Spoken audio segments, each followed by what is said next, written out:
नमस्कार हाय सांग मैंने आज आसतु देखा अदिनिया आंब माछ खटा। तो यार ना है अदिनिया आंब माछ खटा। तो मु प्रथमे आमर जलंग कंटिया माछ आसला ताको भल भाव सफा करके काटी कुटाकी धोई देइतिले। तापर हलदी आ अल्प किछि लुण देकी भल भाव माछ को फेंटई देबा। तो ये मु हलदी आ लुण देकी भल भाव माछ को फेंटई देले। सेपटे मु तावारे गरम करबा पई तेल बसई देइतिले सरिष तेल। एपटे आम तावा गरम हो गलानी तेल भी पूरा पूरी जोर से गरम हो। तो गोटे गोटे करके मु सबुतक माछ देदेली। तो ये देखो गोटे साइड माछ हो गलानी मु नोटई देबी। तो आप आंब देखिए जमा भी शौक हमें कहीं बारमासी आंब हुए सबुआड़े आपण मैंने भी जानी थे कहीं जानी नथिबे।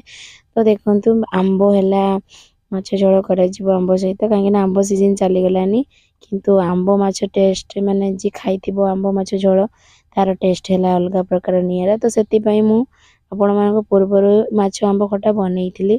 तो आउ थे मुझे बनई कहीं आंब सीजन ना तो से बनईली।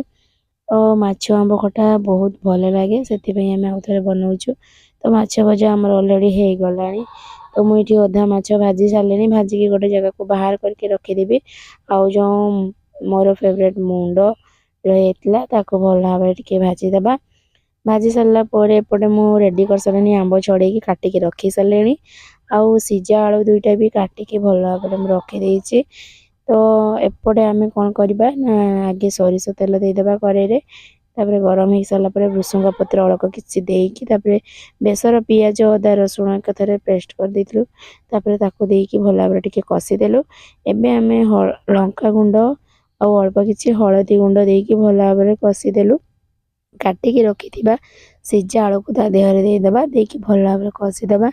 तो मुझे कषि सारा पर जी आमर आवश्यकता पानी कहीं आमर तो प्राय टाइम झोल दरकार बहुत आउ जी आवश्यकता पानी कहीं खट्टा पड़ो आंब झोल टे रही भल लगे। तो से पानी अधिक देती। तो ये आम फुटीगला। एबे आम भाजिकी रखि माछ आ आंब को देदेबा देकी भल भाव माने फुटापी छाड़ीदेबा।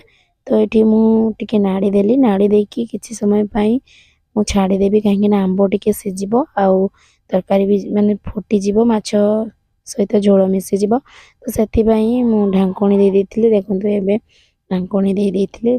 देखो आम माछ तरकारी पूरा रेडी गला। आपण मानक केमिति लागिला वीडियो निहाती कमेंट रे